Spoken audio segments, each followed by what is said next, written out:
Donc je ne suis pas une pro, loin de là. Simplement, très intéressée par le V12. J'ai bien évidemment, parcouru, tous les sites, d'avis, les chaînes YouTube, et cetera, pour essayer de trouver des informations, sur, cet appareil que, j'estimais être une petite merveille. Heu donc voilà, je me suis dit que tant qu'à faire, à partir du moment où je l'avais entre les mains, ben, peut-être que, ce petit, unboxing, comme on dit, pourrait servir à d'autres. Donc voilà, je l'ai reçu, tout à l'heure. Donc j'ai l'impression que c'est Noël en avance de phase, hein, bien évidemment. J'imagine que pour tous ceux qui sont un peu maniaques, voilà, ces personnes comprendront tout à fait ce qu'on peut ressentir en ouvrant un paquet, d'un aspirateur. Voici donc d'abord une enveloppe avec, j'imagine, les documents que je prendrai le temps de lire, bien que, en attendant cet appareil, ben, en fait, pour, me faire patienter, j'ai parcouru, tout le site Dyson, lu toutes les documentations techniques, le détail sur, les, accessoires et cetera. Je vous encourage à le faire puisque d'abord chaque accessoire a son utilité, son usage et aussi parce qu'on apprend beaucoup de choses sur l'entretien, comment préserver, l'aspiration de ces appareils parce que mine de rien, quand on a l'habitude du traîneau, ben, on passe l'aspirateur, on vide le sac de temps en temps et puis on le range. Moi, je sais que j'avais tendance à nettoyer les brosses. Pour autant, pas beaucoup de personnes le font. Donc voilà, il y a des petits conseils qui, ben, forcent, de constater que quand on entretient bien un appareil, forcément, il aura un usage, et une qualité qui durera beaucoup plus longtemps. Ok, je continue. Alors, le petit guide, je crois, qui explique comment l'utiliser rapidement. J'y reviendrai si besoin. Alors, on va sortir d'abord les premiers accessoires qui me disent coucou, prends-moi. La petite brosse, le tube. Donc, ce que je propose, c'est que je vais sortir simplement rapidement les éléments, hein, parce que pas très intéressant pour vous de me voir ouvrir ce paquet comme ça. Et ensuite, une fois que j'aurai enlevé le papier, je vous en dirai plus. Je les ouvre et je reviens. À tout de suite. Ok, donc voici les éléments, accessoires déballés. Nous avons d'abord le tube, hyper léger, noir, ce qui moi, franchement m'arrange parce que les couleurs Dyson, c'est vraiment pas mon truc. Je suis plutôt, accessoire discret en ce qui concerne, les appareils ménagers. Mais bon, donc tout léger. Le support pour l'appareil, donc la partie qu'on met au mur, qu'on visse avec un petit mode d'emploi bien évidemment, et la partie qui vient s'enclencher dessus, sur laquelle vient se mettre la batterie. Le chargeur, donc le chargeur dont le fil va passer par le trou ici, donc sera relativement discret, passera derrière le tube. À savoir qu'on peut tout à fait charger directement sur la batterie via ce petit trou qui est hop, ici. Donc avec batterie posée sur la poignée ou juste posée ici ou donc directement mise sur le câble. Côté petit accessoire, donc il y a le tube fin, donc c'est ce qui permet de faire les plaintes, les choses qui sont dans un accès difficile. Le fait que ce soit très fin, bah, du coup une aspiration plus forte qu'avec un appareil, un accessoire dont le diamètre sera supérieur. La brosse 2 en 1, donc ça je trouve ça pas mal dans le sens où moi je me balade souvent avec la partie pour faire la poussière, enfin sur mon ancien appareil, et je me trimballais avec ce tube. Finalement je mettais dans la poche, ça tombait par terre, enfin bref. Ici je trouve l'idée pas mal. Bon, faut prendre la main pour essayer de le défaire, mais je pense que ça viendra avec le temps. Je vais pas faire la démo, j'ai qu'une main. Ensuite, la brosse très souple, donc qui elle est pour faire les poussières, d'après eux. Très sincèrement, cette brosse me paraît être suffisamment souple aussi pour le faire. Simplement, voilà, on va dire que la forme des fibres est peut-être un peu moins pratique. À voir, chacun trouvera, je pense, l'usage qui lui convient.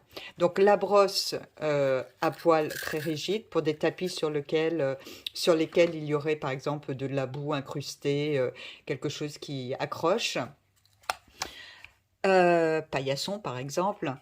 Ça, c'est un tube qui va se fixer donc ici sur le tube principal et sur le moteur. L'avantage étant de permettre de plier, alors on va voir si je peux le faire, oui, je peux le faire avec une main, de plier le tout de façon à pouvoir passer sous les meubles sans avoir à se baisser. Bon, il paraît à tester, il paraît qu'une fois qu'on a cet élément sur le tube et accroché au moteur, que du coup le tube, si jamais il a une de ces brosses qui sont un peu plus lourdes au bout, il semblerait que ça déstabilise un peu le tout, que ça fasse, que ça bouge un peu. On va tester, on verra bien.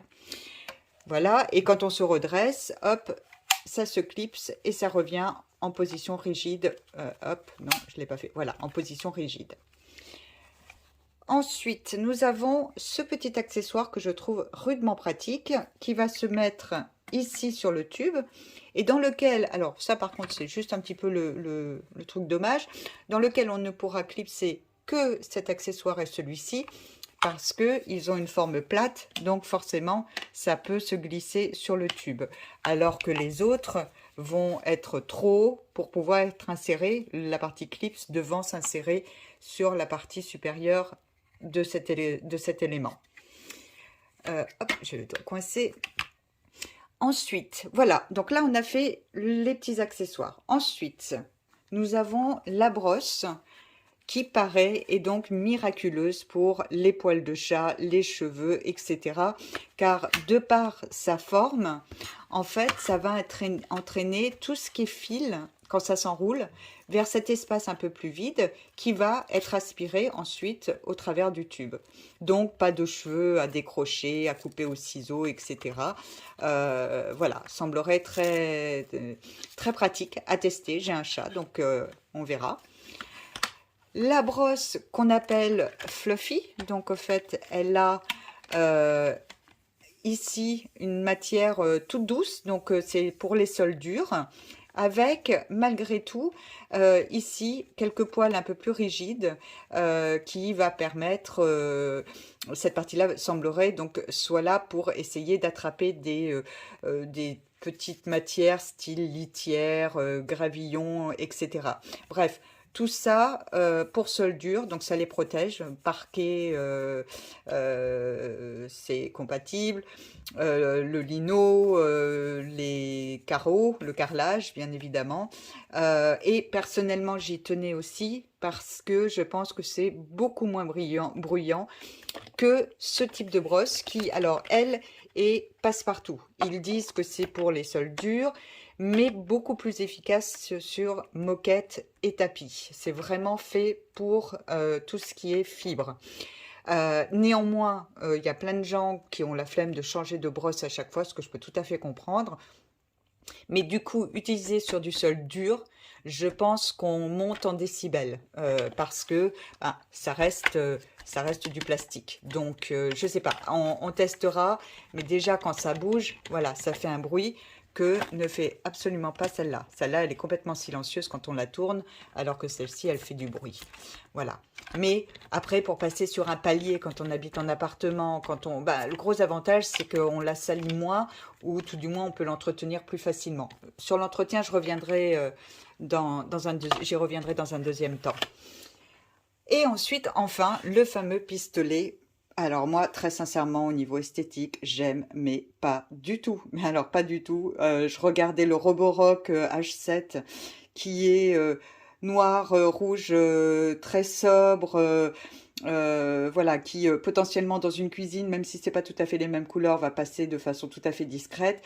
Là, on oublie la discrétion, hein. On veut dire qu'on a qu'on a un Dyson. Moi, je pense qu'il va finir dans un placard caché, vu qu'on peut le charger directement sur la batterie. Il n'y aura que la batterie qui sera dessus. Et ça, ce sera rangé. Voilà, je ne le montrerai pas. Après, pour autant, voilà, il y a quand même la techno. Je suis passée chez Boulanger hier. J'ai sous-pesé un nombre d'aspirateurs, de balais aspirateurs, et franchement, il était parmi les plus légers, les plus maniables. Le fait que le bouton d'allumage soit permanent, qu'il n'y ait plus le pistolet, bah ça m'arrangeait parce que, donc dans les accessoires, ce que je ne vous ai pas dit, c'est que là, donc en fait, j'ai acheté le Absolute. Mais sur le site de Dyson, initialement, je voulais prendre le Complete parce que le Complete contenait aussi deux accessoires supplémentaires, la rallonge flexible, donc un petit peu comme le flexible qu'on a sur les aspirateurs traîneau.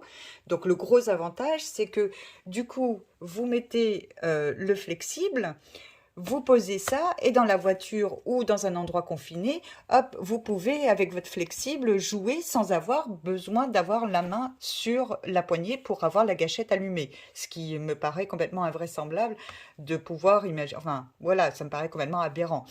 Celui avec gâchette, il faut l'avoir dans la main tout le temps, quoi qu'il arrive. Or, celui-ci, le gros avantage, c'est l'allumage de ce bouton permet d'avoir une main libre, même quand on fait les lampes ou autres. Enfin voilà, passons. Et aussi, ce qu'il avait, le Complete, c'est cet élément, mais dans l'autre sens. C'est-à-dire que ici, l'avantage, c'est que vous avez donc votre tube, vous appuyez, hop, vous passez sous vos meubles. Mais si vous voulez faire au-dessus des meubles, bah, en fait, ça nécessite que vous tourniez votre appareil à l'envers. Donc, ils ont la même chose, mais qui va se plier dans l'autre sens et qui vous permettra, à l'inverse, de faire le mouvement vers l'intérieur et donc pouvoir faire bah, tous les hauts de meubles, comme ici par exemple, etc. Voilà. Donc, concernant la partie moteur, bloc moteur, vous avez donc ici le réservoir où vont aller se mettre toutes les saletés. À savoir que sur le V12, il est très petit, 0,35 litres. Ce qui est vraiment pas beaucoup. D'après les avis, pour faire le ménage dans un appartement de 90 mètres carrés environ, globalement, il faut le vider 2 fois. Bon, ça me paraît pas insurmontable. De toute façon, avec mon traîneau, j'étais au minimum obligée de m'arrêter 4 ou 5 fois pour débrancher la prise, aller le rebrancher ailleurs, chercher un élément. Bon, là, j'ai tout à portée de la main. Et puis, surtout, je pense que je vais un peu changer ma façon de faire le ménage. J'y reviendrai aussi dans un deuxième temps. Bref, donc ici, pour l'ouvrir, alors, je n'ai pas testé, mais je crois qu'il faut le pousser dans ce sens-là. Hop, je vais pas y arriver. Avec une main, ça n'est pas pratique. Voilà, ça se pousse comme ça. Et ça va ouvrir d'une façon assez subite cette partie, donner une petite secousse et du coup tout devrait descendre. Idem, pas mal d'avis disent que des poils restent bloqués derrière cette partie-là avec les petits poils et que du coup ça nécessite d'enlever le réservoir. Mais bon, de ce que j'ai pu voir, je n'ai pas encore testé, mais apparemment enlever ce réservoir est raisonnablement simple et donc du coup voilà, bon ben on le retire, on enlève ses petits poils et hop on le remet. Alors pour le remettre, on pousse ça et en même temps on fait un seul mouvement et hop on le réenclenche. C'est aussi simple que ça. Donc voilà, ça me paraît pas insurmontable. Moi j'ai beaucoup de poils de chat, donc j'ai vu aussi que quand on le vidait avec cette petite secousse, ben, si on a beaucoup de poussière dedans, ça fait un petit nuage de poussière, donc bon, pas top quand on a fait le ménage partout. Personnellement, j'ai de la litière qui est enfin pas biodégradable, mais qui se met dans les toilettes. Donc, au fait, je pense que je vais continuer de faire la même chose, parce que je l'ai acheté pour faire mon ménage, mais aussi parce que j'en ai marre d'aller chercher la balayette à chaque fois pour enlever les litières de mon chat. Et ben là, je ferai la même chose, je le viderai directement dans les toilettes. Donc normalement, l'eau devrait retenir ce petit nuage de poussière. Par contre, attention, si vous aspirez d'autres choses que des poils de chat ou de la litière, je vous déconseille vivement de mettre ça dans les toilettes. Déjà, c'est inapproprié. Vous pouvez boucher vos toilettes et puis en plus c'est pas bon pour voilà, le filtrage de l'eau, etc. Il y a des choses vraiment très spécifiques qui vont dans les tuyaux des toilettes, des choses très spécifiques dans les tuyaux des salles de bain et d'évacuation des éviers dans les cuisines. Voilà, donc globalement, je vous ai présenté les différents accessoires. Donc, je suis très excitée à l'idée de tester tout ça. Je vais charger et ma foi, je reviens vous donner le détail des tests. Voilà, j'espère que cette vidéo vous aura plu et vous aura été utile. N'hésitez pas à partager vos remarques et expériences, ça pourra toujours aider d'autres personnes.